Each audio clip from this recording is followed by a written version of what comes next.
बुद्ध धम्म आणि संघ या महान तीन रत्नांना अभिवादन करतो.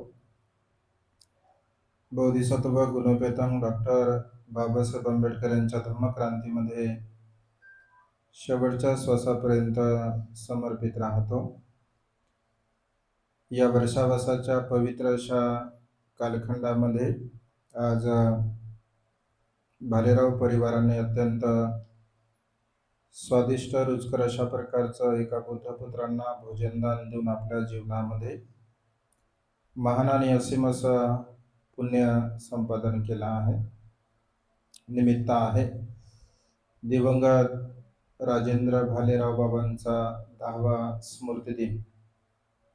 बाबांचे निसर्गामध्ये विलीन असणारे 4 महाभूत आणि पंचस्कंद यांना सुगती प्राप्त होण्यासाठी आपण थोडक्यामध्ये बुद्धपूजा परिदेशना या ठिकाणी संपन्न केली.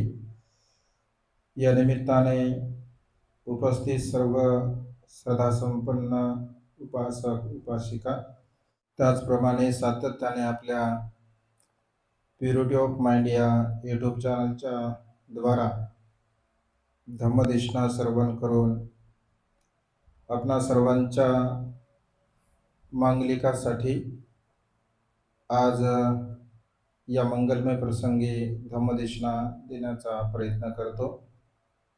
आपण सर्वांनी शांत चित्ताने एकाग्र चित्ताने तथागतांच्या श्रेष्ठ धम्मदेशनेला श्रवण करावे, ग्रहण करावे. या वर्षावासाच्या पवित्र अशा कालखंडामध्ये आपण सातत्याने तथागतांच्या श्रेष्ठ अशा धम्मदेशनेला श्रवण करत असतो.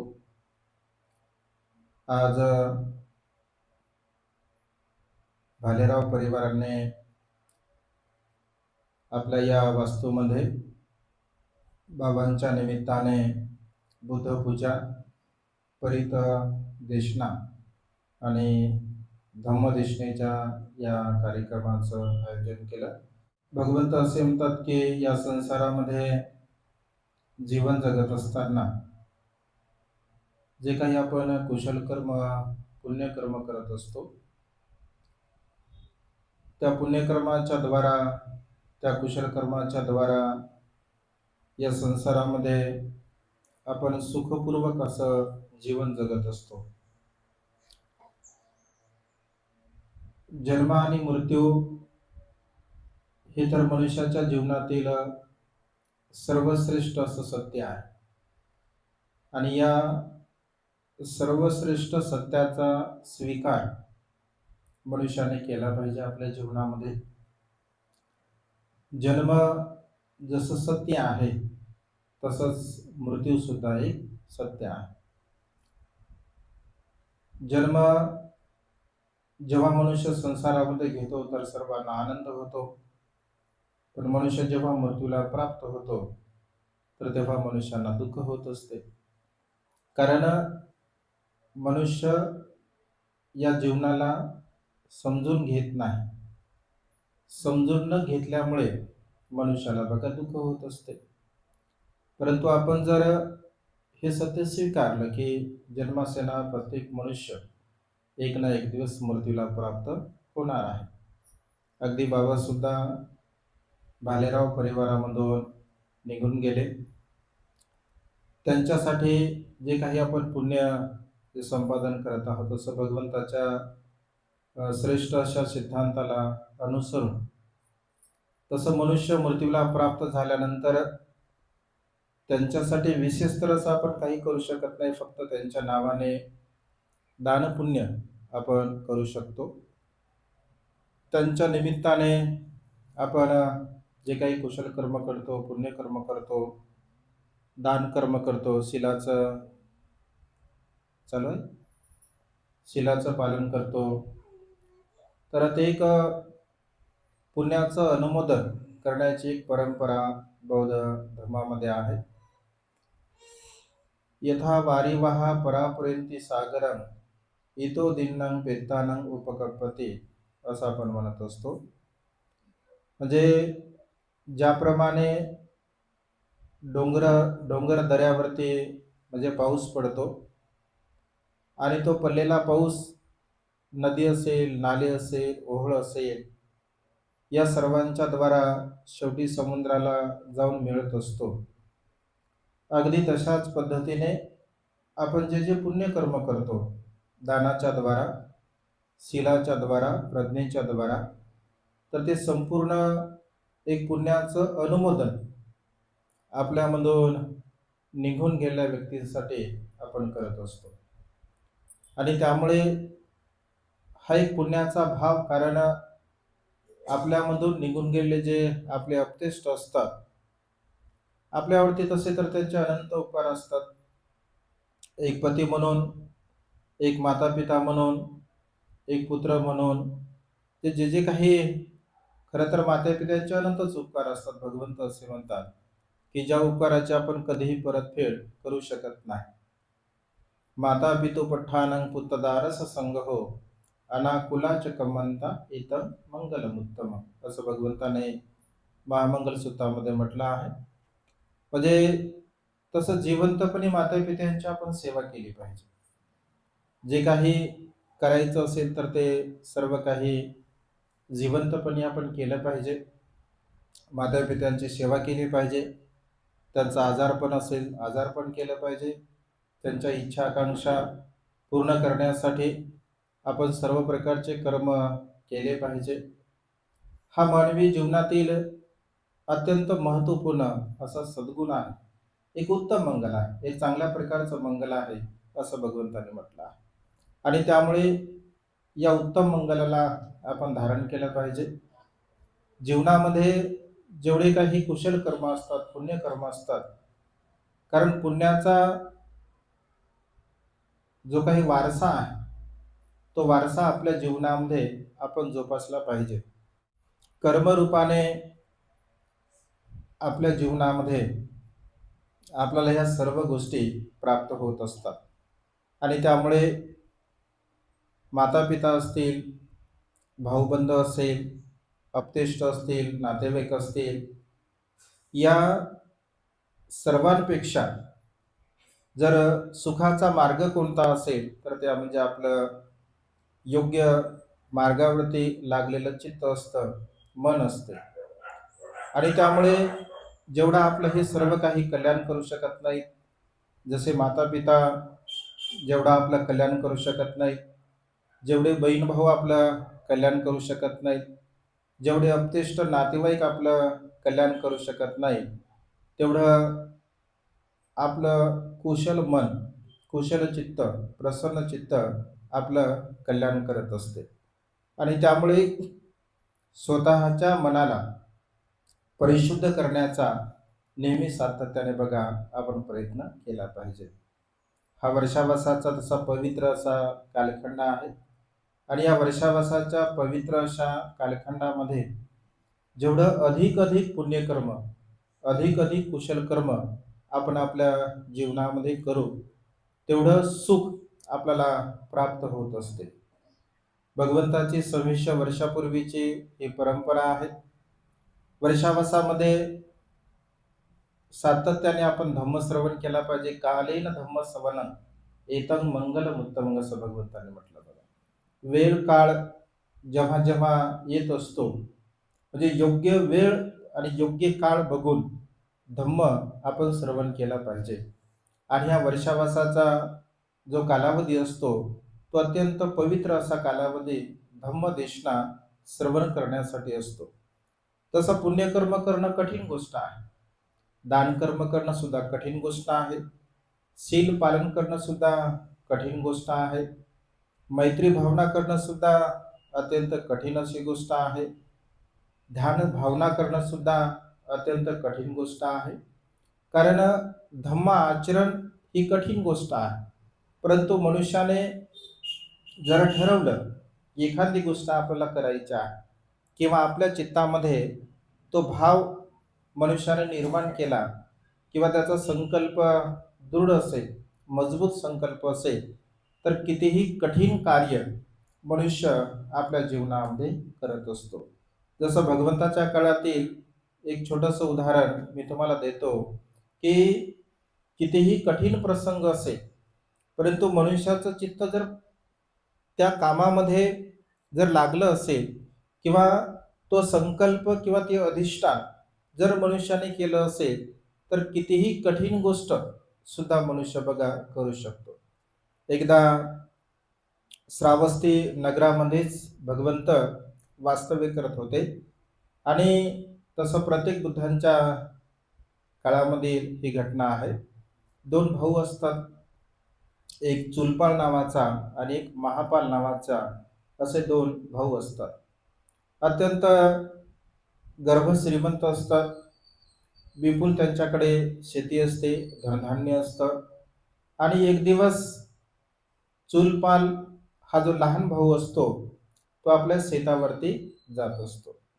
शेतावरती गेल्यानंतर त्याच्या शेतावरती गव्हाचं शेत म्हणजे पेरलेलं असतं, आणि ते शेतामध्ये फेरफटका मारत असताना एक सहज ओंबी तो तोडतो, आणि ओंबी तोडल्यानंतर हातावरती त्या ओंबीतील दाणे घेत असतो. दाणे हातावरती घेतल्यानंतर सहज तो आपल्या तोंडामध्ये टाकतो. ते दाणे तोंडामध्ये टाकल्यानंतर त्याला ते अत्यंत स्वादिष्ट लागतात, कारण कवळे धान असतात. जर तुम्ही कधी कवळी ओंबी गव्हाची जर खाल्ली असेल, तर अत्यंत स्वादिष्ट असते, अत्यंत रुचकर असते, गोड असते, आणि ते खाल्ल्याबरोबर त्याला ती अत्यंत स्वादिष्ट लागते. जेव्हा तो ती ओंबी दोन्ही हाताने तोडतो, फोडतो ती ओंबी, तो दाणा ओंबीचा फोडतो, तर त्याच्यामध्ये पांढरा गुब्बा त्याला दिसतो, आणि तो विचार करतो की हा पांढरा गुब्बा म्हणजे एवढा गोड आहे, एवढा स्वादिष्ट आहे.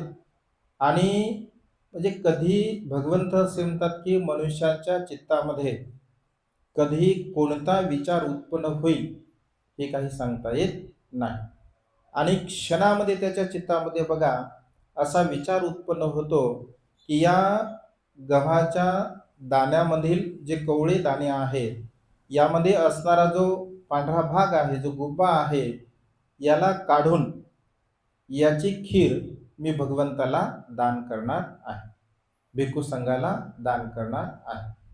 असं म्हटल्याबरोबर त्याच्या चित्तामध्ये हा भाव उत्पन्न होतो, कारण त्याला ते स्वादिष्ट लागते.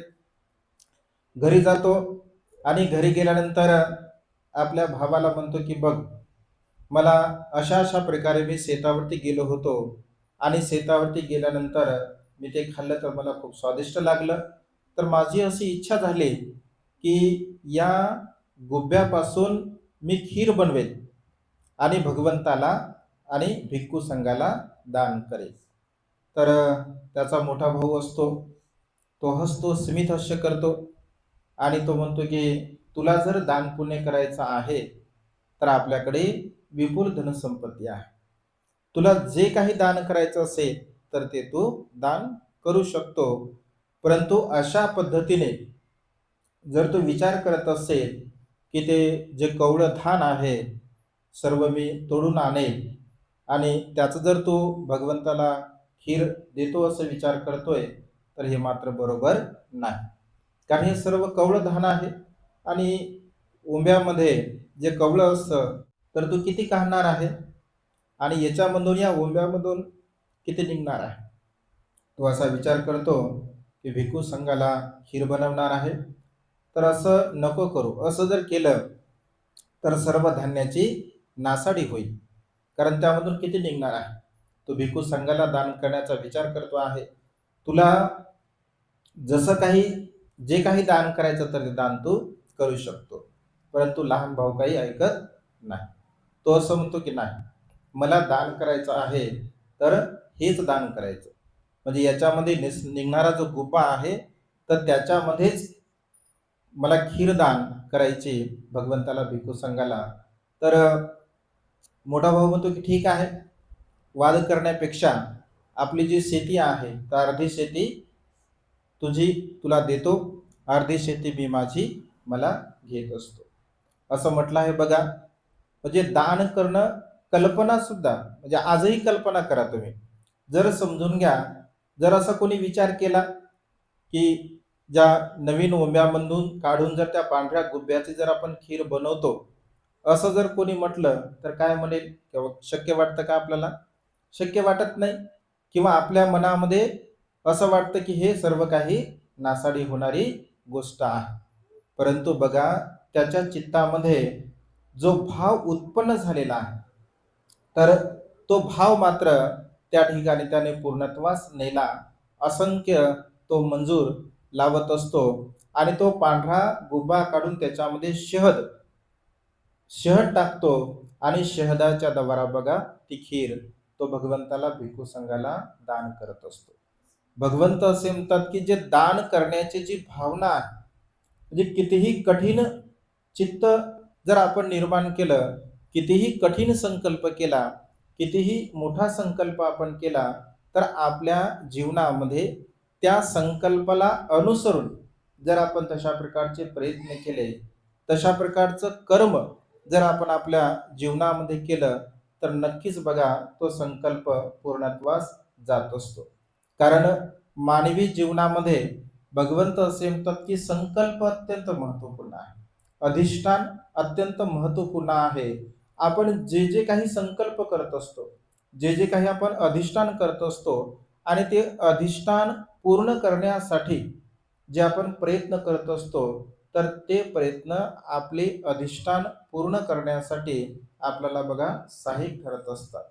जसं सारीपुत्ताने आपल्या जीवनामध्ये अधिष्ठान केलं, महामौगल्यांनी आपल्या जीवनामध्ये अधिष्ठान केलं, माता विशाखा असेल, अनाथपिंडक असेल, म्हणजे ज्या ज्या लोकांनी आपल्या जीवनामध्ये हे जे कुशल कर्म केले, पुण्यकर्म केले, दान कर्म केलं, हे सर्व काही त्यांनी केलेले अधिष्ठान पारमिता बघा ज्यांच्या जीवनामध्ये त्यांनी पूर्ण केलेले आहे. आणि त्यामुळे या वर्षावासाच्या पवित्र अशा कालखंडामध्ये आपण सुद्धा काही अधिष्ठान केले पाहिजे.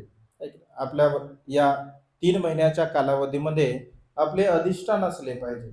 जसं उपोषित शील पालन करण्याचं आपण अधिष्ठान केलं पाहिजे.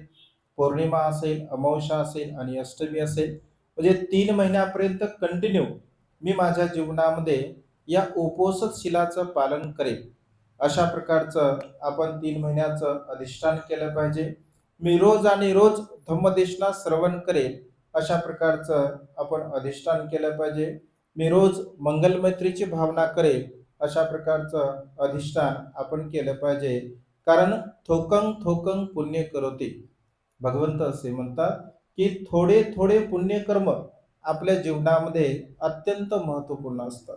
कारण थोडे थोडे पुण्यकर्म आपण केले पाहिजे, थोडे थोडे कुशल कर्म आपण केले पाहिजे. थोडे थोडे पुण्यकर्म, थोडे थोडे कुशल कर्म जर आपण करत असेल, तर नक्कीच बघा आपल्या जीवनामध्ये एक दुःखमुक्तीच्या मार्गाकडे वाटचाल करण्यासाठी हे पुण्यकर्म, हे कुशल कर्म आपल्याला सहाय्यक ठरत असतात.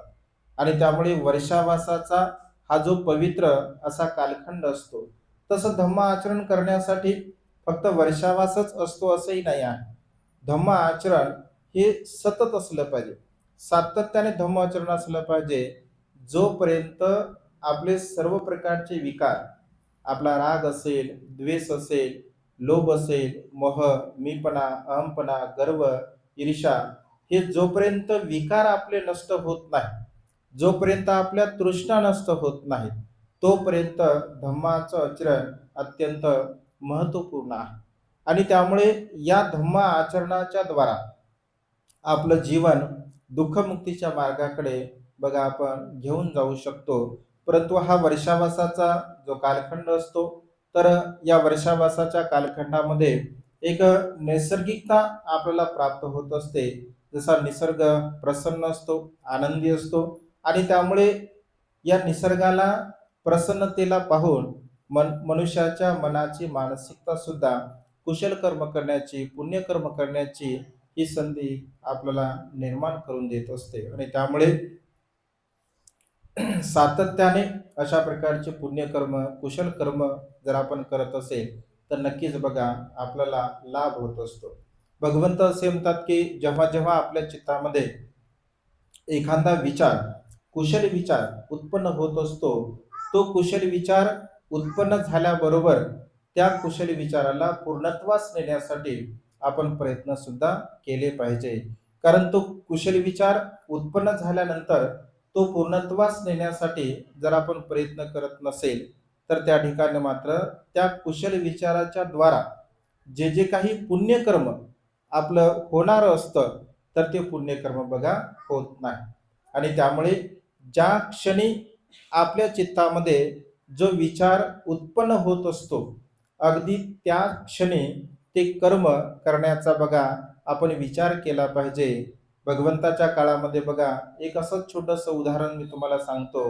एकदा भगवंत श्रावस्ती नगरीमध्ये देशना करत असताना पूर्वीच्या काळामध्ये भगवंताच्या देशना रात्रंदिवस चालत असत. असे अनेक उदाहरण आपल्याला पाहायला मिळतात की भगवंत रात्रभर देशना करत होते आणि भगवंताला जेव्हा त्रास झाला, भगवंताची पाठ दुखत असे, तर भगवंत सारीपुत्तांना सांगायचे की सारीपुत्त भिक्खू संघ अत्यंत प्रसन्न आहे, उपासक उपासिका सुद्धा अत्यंत प्रसन्न आहेत, तुम्ही देशना कंटिन्यू करा. कारण भगवंताच्या देशनेला कंटिन्यू करण्याची क्षमता, कंटिन्यू करण्याचं जे बल होतं ते फक्त सारीपुत्त भंतेमध्ये होतं. आणि भगवंत देशना करत असताना लोक भगवंताचे देशना श्रवण करत असत. मग कोणी लोक रात्री देशना करत श्रवण करत असत, कोणी दिवसा देशना श्रवण करत असत.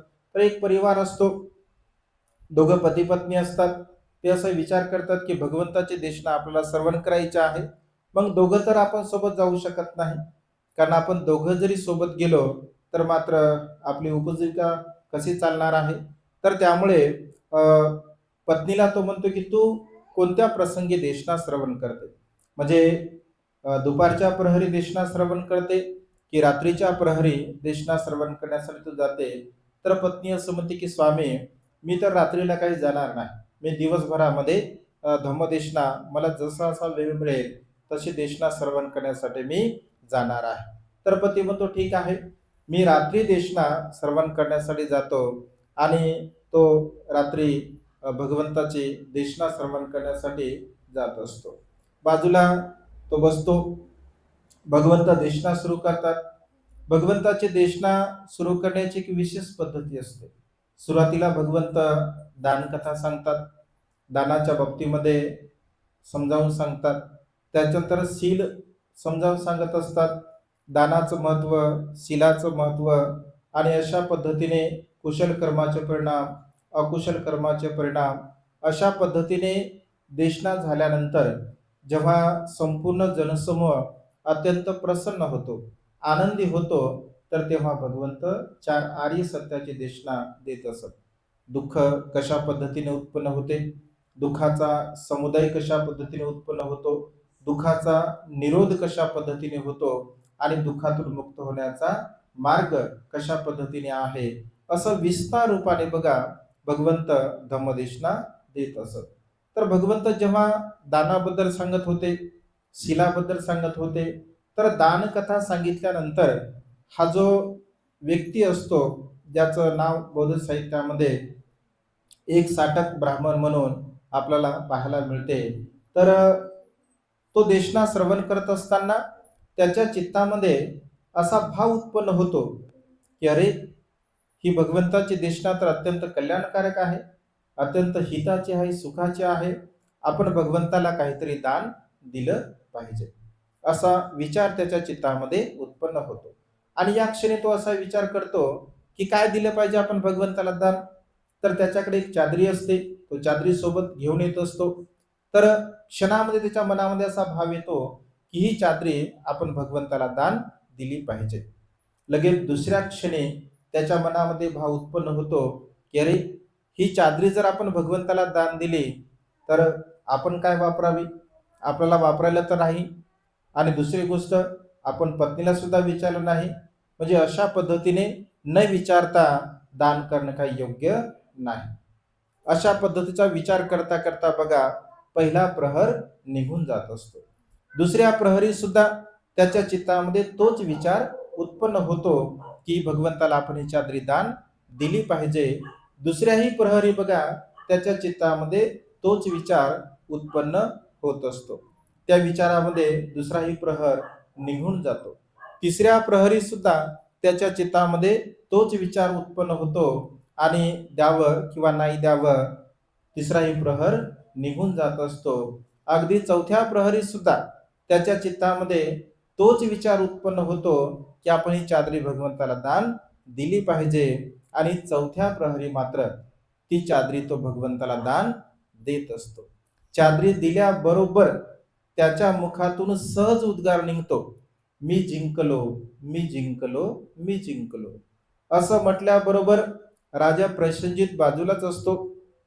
राजा म्हणतो की भगवान, हा विक्षिप्त तर झाला नाही, हा वेडा तर झाला नाही भगवान. इथे काय युद्ध चालू आहे? इथे कोण कोणाला जिंकलं, कोणी कोणाला हरवलं? भगवान हा बोलत आहे की मी जिंकलो, मी जिंकलो, मी जिंकलो. भगवान हा वेडा तर नाही झाला? तर भगवंत म्हणतात की महाराज नाही, हा वेडा झाला नाही, हा खरोखर युद्ध जिंकला आहे. भगवंत असे म्हणतात की हा खरोखर युद्ध जिंकला आहे. दानंच युद्धंच समान माहू, असं भगवंतांनी म्हटलं आहे. म्हणजे दान कर्म करणे हे युद्ध करण्यास समान आहे. म्हणजे युद्ध करण्यासाठी जसं सर्वस्वाचा त्याग करावा लागतो, अगदी तशाच पद्धतीने दान कर्म करण्यासाठी सुद्धा सर्वस्वाचा त्याग करावा लागतो. महाराज हा पहिल्या प्रहारापासून चौथ्या प्रहारापर्यंत युद्ध करत होता. कशाचं युद्ध चालू होतं? लोभ चित्ताचं आणि दान चित्ताचं. दान चित्त म्हणत होतं की दिलं पाहिजे, लोभ चित्त म्हणत होतं नाही दिलं पाहिजे. म्हणजे लोभ चित्त आणि दान चित्त याच्यामध्ये युद्ध चालू होतं. आणि शेवटी मात्र दान चित्ताने लोभ चित्तावरती विजय प्राप्त केला. म्हणजे अशा पद्धतीने मनुष्याच्या जीवनामध्ये ही जी चित्ताची भावना आहे, राजा हुशार असतो, बुद्धिवान असतो. तो लगेच म्हणतो महाराज एवढं कठीण आहे दान कर्म करणे? तर भगवंत म्हणतात की हो महाराज, तुम्ही राजे लोक आहात, तुम्ही राजे असल्यामुळे तुम्हाला दान करणं काही कठीण नाही आहे. तुम्ही सहज कुठलीही गोष्ट दान करू शकता. परंतु ज्यांच्याकडे काहीच नाही असा व्यक्ती जेव्हा दान करत असतो तर त्याच्यासाठी मात्र ही अत्यंत कठीण अशी गोष्ट आहे. असं म्हटलं आहे बघा, साहित्यामध्ये उल्लेख आहे की लगेच राजा त्याला 2 चादरी देतो. त्या दोनच्या दोनही चादरी तो भगवंताला पुन्हा दान करत असतो. पुन्हा राजा त्याला 4 चादरी दान करतो. त्या 4ही चादरी तो भगवंताला दान करतो. पुन्हा राजा त्याला 8 चादरी दान करतो. त्या 8ही चादरी तो भगवंताला दान करतो. पुन्हा राजा त्याला 16 चादरी दान करतो. त्या 16ही चादरी तो भगवंताला दान करतो. पुन्हा राजा त्याला 32 चादरी दान करतो. यावेळेस मात्र तो 30 चादरी भगवंताला दान करतो आणि 2 चादरी स्वतःसाठी शिल्लक ठेवतो. तो प्रसंग होतो. तो प्रसंग झाल्यानंतर दुसऱ्या दिवशीच्या प्रहरी तो विचार करतो की 2 चादरी एवढ्या अनमोल अशा आहे, मूल्यवान आहे, आपण काय केलं पाहिजे? तर एका चादरीचं आसन आपल्या घरी तो निर्माण करतो. भगवंत असतील, भिक्खू संघ असेल, आपल्याकडे जेव्हा जेव्हा भोजनासाठी येतील तर भंतेसाठी आपण आसन तयार करून आपल्या घरी ठेवलं पाहिजे. आणि दुसरी चादरी मात्र तो भगवंताच्या मूलगंध कुटीमध्ये भगवंताच्या बिछाणावरती अंथरत असतो. दुसऱ्या दिवशी राजा येतो आणि म्हणतो भगवान ही पूजा कोणी केली? तर राजा म्हणतो की एक साटक ब्राह्मणाने. राजा म्हणतो की भगवान हा तर खूप श्रद्धावान आहे, जिथे जिथे माझी श्रद्धा उत्पन्न होत आहे तिथे तिथे मात्र या ब्राह्मणाची श्रद्धा उत्पन्न होते. आणि असं म्हटलं आहे राजा त्याला अनेक प्रकारचे बक्षिस देत असतो. आणि जेव्हा भिक्खू संघामध्ये चर्चा चालते की अरे बघा, एक साटक ब्राह्मणाने एक छोटीशी चादरी भगवंताला दान दिली, परंतु त्याच्या बदल्यामध्ये राजाने त्या एक साटक ब्राह्मणाला किती मोठे बक्षीस दिलेली आहे. असं म्हणताना तिथे भगवंत येतात आणि भिक्षूंना की भिक्षूंनो काय चर्चा करत होते तुम्ही? तर भगवंत भिक्षू सांगतात की भगवान आम्ही अशा अशा पद्धतीने चर्चा करत होतो. तर भगवंत म्हणतात की भिक्षूंनो, एक साटक ब्राह्मणाला जे प्राप्त झालेलं आहे त्याच्यापेक्षा अधिक पटीने ते प्राप्त झालं असतं. जर हेच दान पुण्य एक साटक ब्राह्मणाने प्रहाराच्या म्हणजे तिसऱ्या प्रहरी जर हे दान पुण्य केलं असतं तर आता जेवढं याला प्राप्त झालं याच्यापेक्षा दुप्पट त्याला प्राप्त झालं असतं. हेच दान पुण्य जर प्रहाराच्या दुसऱ्या प्रहरी जर केलं असतं तर यापेक्षा 3 पटीने त्याला प्राप्त झालं असतं. आणि हेच दान पुण्य जर प्रहाराच्या पहिल्या प्रहरी जर केलं असतं तर याला मात्र 4 पटीने हे दान पुण्य प्राप्त झालं असतं. का? कारण त्याच्या चित्ताची ती अवस्था तशा प्रकारची असते. चेतनाहं कमंग भिक्कवे असं भगवंताने म्हटलं आहे. म्हणजे आपली जी चेतना असते, आपल्या चित्तामध्ये जेव्हा एखादा विचार उत्पन्न होतो त्या क्षणी तो विचार जर पूर्णत्वास नेला तर बघा त्याचा लाभ आपल्याला अधिक पटीने होत असतो. आणि त्यामुळे भगवंत असे म्हणतात की कुशल विचार जेव्हा जेव्हा आपल्या चित्तामध्ये उत्पन्न होत असतो तर त्या क्षणी ते कर्म करण्याचा बघा प्रयत्न केला पाहिजे. कारण तो क्षण जर पुन्हा निघून गेला तर पुन्हा मनुष्याच्या चित्तामध्ये तोच कुशल विचार उत्पन्न होईल हे काही सांगता येत नाही. कारण मनुष्याचं चित्त फार चंचल आहे, दुर्दम्य आहे, कठीण आहे. म्हणजे एका क्षणाला अनेक विचार आपल्या चित्तामध्ये उत्पन्न होत असतात. त्यामुळे जेव्हा ज्या क्षणी जो विचार उत्पन्न होतो तर त्या क्षणी त्या विचाराला पूर्णत्वास नेण्याचा बघा आपण प्रयत्न केला पाहिजे. कारण त्यामुळे आपलं कुशल कर्म होते, पुण्यकर्म होते. आणि त्यामुळे आज या मंगलमय प्रसंगी भालेराव परिवाराने अत्यंत स्वादिष्ट अशा प्रकारचं एक भोजनदान देऊन, चिवरदान देऊन, वस्त्रदान करून आदी दान पुण्य करून आणि विशेष रूपाने आपण जळगाव शहरामध्ये गेल्या 7-8 वर्षापासून धम्माचं काम करत असतो. म्हणजे वर्षावासाच्या निमित्ताने विशेष रूपाने, कारण बाकीचे 9 महिन्यापर्यंत भगवंताने जो आदेश दिला की भिक्खूंनो चरत भिक्खवे चारिकं बहुजन हिताय बहुजन सुखाय, लोकांच्या हितासाठी, सुखासाठी, कल्याणासाठी तुम्ही परिभ्रमण केलं पाहिजे. तर अगदी 9 महिन्यापर्यंत पूर्ण महाराष्ट्रभर, महाराष्ट्राच्या बाहेर सुद्धा आम्ही धम्म दौऱ्याच्या द्वारा धम्माचा प्रचार आणि प्रसार करण्यासाठी फिरत असतो. परंतु वर्षावासाच्या कालावधीमध्ये मात्र गेल्या 7-8 वर्षापासून जळगाव शहरामध्ये वेगवेगळ्या विहारामध्ये आम्ही वर्षावास करत असतो.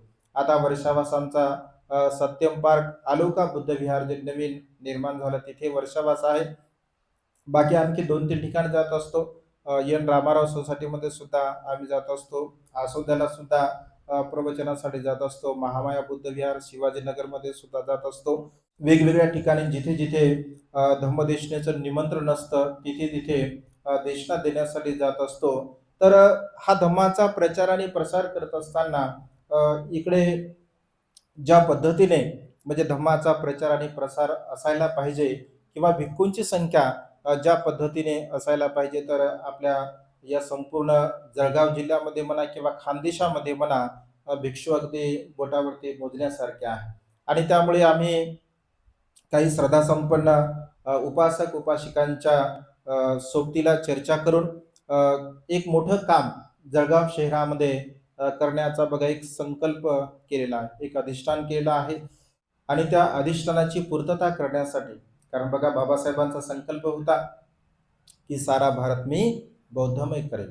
बाबासाहेब असं म्हणाले की मला जर आयुष्य लाभलं तर माझं उर्वरित आयुष्य बौद्ध धर्माचा प्रचार आणि प्रसार करण्यासाठी मी घालवणार आहे. परंतु बाबासाहेबांना आयुष्य लाभलं नाही. ख्रिश्चन मिशनरी प्रमाणे धम्माचा प्रचार आणि प्रसार व्हावा अशी बाबासाहेबांची संकल्पना होती. परंतु धम्म दीक्षेच्या नंतर प्रचार मोहीम किंवा कशा पद्धतीने प्रचार प्रसार करावा याची सुसूत्रबद्धता निर्माण झाली नाही. आणि त्यामुळे ज्यांना जशा पद्धतीने भिक्खू संघाच्या द्वारा म्हणा किंवा उपासक उपासिका असतील त्यांनी आपापल्या पद्धतीने धम्माचा प्रचार आणि प्रसार केला आहे. तर ट्रेंड भिक्खू असणं अत्यंत गरजेचं आहे. म्हणजे प्रशिक्षित जर भिक्षू असतील तर धम्मप्रचार चांगला होऊ शकतो. प्रशिक्षित जर उपासक उपासिका असतील तर धम्मप्रचार चांगल्या पद्धतीने होऊ शकतो. आणि त्यामुळे आम्ही असं ठरवलं की जळगाव शहरामध्ये एक चांगल्या प्रकारचं ट्रेनिंग सेंटर असावं असा आम्ही संकल्प केला. जळगावच्या आजूबाजूला अनेक ठिकाणी आम्ही जागा बघण्यासाठी गेलो. अत्यंत सुंदर अशी एक जागा आम्हाला प्राप्त झाली. म्हणजे अगदी जळगावपासून अजिंठ्याकडे जाताना 15 किलोमीटर उमाळा जे गाव आहे त्या उमाळा शिवारामध्ये बघा एक 16.5 एकर जे जागेचा सौदा जे आपण केलेला आहे. त्यांना आपण 10 लाख रुपये सुद्धा म्हणजे दिलेले आहे. वर्ग 2ची शेती आहे ती वर्ग 1 मध्ये सुद्धा आपण केलेली आहे. सर्व प्रोसेस झालेली आहे. खरं तर हाच वर्षावास आपल्याला म्हणजे तिथे करायचा होता, परंतु त्यांना पूर्ण अमाऊंट आपल्याला देता नाही आली. त्यामुळे हा वर्षावास तिथे झाला नाही. परंतु येणारे जे अनेक वर्षावास असतील किंवा अनेक प्रकारचे धार्मिक कार्यक्रम असतील तर तिथे ते संपन्न होतील. तर भिक्खू ट्रेनिंग सेंटर, उपासक उपासिका ट्रेनिंग सेंटर, वृद्धाश्रम असेल, अनाथ आश्रम असेल, हॉस्पिटल असेल, एज्युकेशन शिक्षण असेल, सर्व प्रकारचे कार्य तिथे व्हावे हा आमचा एक प्रामाणिक उद्देश आहे. आणि आम्ही लोकांना तसं आवाहन केलं होतं की यासाठी म्हणजे 1 कोटी रुपयामध्ये आपण ती जागा म्हणजे खरेदी केलेली आहे. तर श्रद्धा संपन्न उपासक उपासिकांना आम्ही असं आवाहन केलं होतं की किमान एका उपासकाने जर 10,000 रुपये आपल्याला या प्रोजेक्टसाठी जर दान दिले, 10,000 देणारे जर 1,000 लोक जर तयार होतील तर 1 कोटी रुपये आपले सहज तयार होऊ शकतात. असा अगदी सोपा आणि साधा फॉर्म्युला आम्ही लोकांना दिला होता. त्याला अनुसरून अनेक श्रद्धा संपन्न उपासक उपासिकांनी दान सुद्धा दिलं आहे. आणि आज या निमित्ताने आमच्या भालेराव आई सुद्धा हे 10,000 रुपये या आपल्या प्रोजेक्टसाठी म्हणजे दान देणार आहे. आपण सर्वांनी त्याच्यासाठी साधुवाद द्यायचा आहे. आम्ही लोकांकडे जेव्हा गेलो तुम्हाला सांगायला अतिशय आनंद वाटेल की जेव्हा आम्ही लोकांकडे असं म्हणजे दानासाठी जात असतो तर सरांकडे सुद्धा आम्ही गेलो की आम्हाला म्हणजे दान हवा आहे अशा पद्धतीने. तर ते तर म्हटले आम्ही दान देऊच बंदेची काही विषय नाही आहे, आमचं दान तुम्हाला प्राप्त होईल.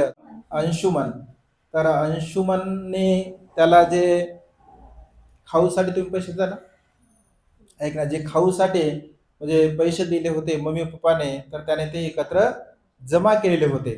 आणि योगायोगाने आम्ही त्यांच्याकडे गेलो त्या दिवशी असं फिरता फिरता. तर अंशुमननी संकल्प केला भंतेजे की मी तसा संकल्प केलाच होता, हे कुठल्या तरी विहारा आपल्याला दान द्यायचंच आहे आणि तुम्ही आता योगायोगानेच आमच्याकडे आला आहात. तर आणि विशेष बघा म्हणजे त्यांनी जे जमा केलेले पैसे होते ते सर्वच्या सर्व मला वाटतं काही 10-12 हजार रुपये काहीतरी होते, ते सर्वच्या सर्व बघा त्यांनी त्या ठिकाणी दान दिले होते. साधुवाद द्या बघा तुम्ही. कारण ही जी प्रेरणा आहे, ही प्रेरणा आहे बघा. म्हणजे माता पिता शुद्ध बीजापोटी फळे रसाळ गोमटी असं आपण म्हणत असतो. माता पिता जर समजा धार्मिक असतील, श्रद्धा संपन्न असतील तर मुलं सुद्धा बघा तसे बनत असतात. कारण बाबासाहेब असे म्हणाले की संपत्ती कमावण्यापेक्षा संतती कमावली पाहिजे. आपल्याकडे कितीही संपत्ती असेल पण संतती मुलं बाळ जर चांगले नसतील तर संपत्ती धुळीस मिळवण्यासाठी वेळ लागणार नाही. पण तुमच्याकडे 0 संपत्ती आहे पण तुमची संतती तुमचे मुलंबाळ खूप चांगले आहे तर संपत्ती कमवण्यासाठी वेळ लागणार नाही. आणि त्यामुळे संस्कारमय पिढी घडणं बघा काळाची गरज आहे. आणि त्यामुळे सातत्याने येणाऱ्या काळामध्ये हा संस्कारमय पिढी निर्माण करण्याचा बघा आमचा त्या ठिकाणी मानस आहे. आणि त्यामुळे या कार्यासाठी जे जे श्रद्धा संपन्न उपासक उपासिका दान देऊन आपल्या जीवनामध्ये महान आणि असीम असं पुण्य संपादन करत आहे. तर आज परिवाराने सुद्धा आपल्या या प्रोजेक्टसाठी जे दान पुण्य केलं, हे संपूर्ण दान पुण्य आज जे भोजनदानाचं दान कर्म केलं, चिवरदानाचं दान कर्म केलं, बुद्ध पूजेचं हे कुशल कर्म केलं, पुण्यकर्म केलं, या संपूर्ण कुशल कर्माच्या बलाने बुद्ध धर्म आणि संघ या 3 रत्नाच्या बलाने भालेराव परिवारांना त्यांच्या जीवनामध्ये सुख समाधान आयुष्य वर्ण आणि बल प्राप्त हो. त्याचप्रमाणे तुम्हा सर्वांना सुद्धा तुमच्या जीवनामध्ये सुख समाधान आयुष्य वर्ण आणि बल प्राप्त हो. तुम्हा सर्वांच्या इच्छित आणि पार्थित मनोकामना ढगातून मुक्त झालेला शीतल चंद्रमाप्रमाणे पूर्णत्वात जाऊ अशा प्रकारची मंगलमय आणि उदात कामना या ठिकाणी व्यक्त करून ही धम्मदेशना संपन्न करतो. सर्वांचं मंगल हो, सर्वांचं कल्याण हो, सर्वांना दीर्घायुष्य लाभो.